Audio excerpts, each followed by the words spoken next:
வயசாக நமக்கு மனசு மிருதுவாகணும், நமக்கு பக்குவமாகணும், மனசு விசாலமானதாக மாறணும். பெரியவாளாக நம்ம குறுகிய சிந்தனையை தவிர்த்து விசாலமான பரந்த கண்ணோட்டத்தோடு பார்க்கக்கூடிய பக்குவ நிலையை அடைய வேண்டும்.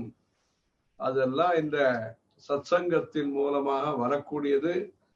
அந்த சத்சங்கத்திற்காக நாம இப்ப ஸ்லோகங்களையும் சொல்லித்தரணும், சம்ஸ்கிருத பாஷையும் சொல்லித்தரணும், திருப்பாவை திருவம்பாவையும் அதுக்காக சொல்லித்தரணும், கதைகளையும் சொல்லித்தரணும்.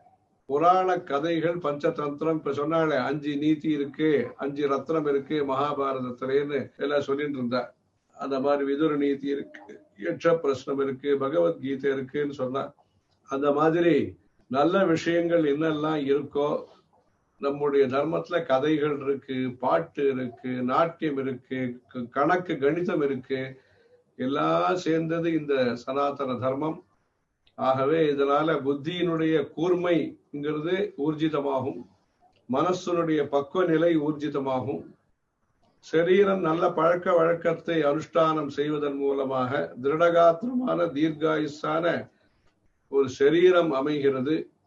இந்த தர்மத்தை நாம சரியான நோக்கத்துல சரியான விதத்துல புரிஞ்சுட்டு இன்க்ளூசிவ் growth அப்படின்னு சொல்ற.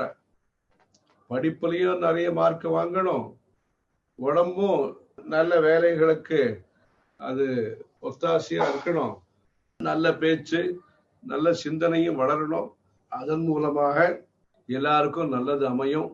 ஹரஹர சங்கர, ஜெய ஜெய சங்கர.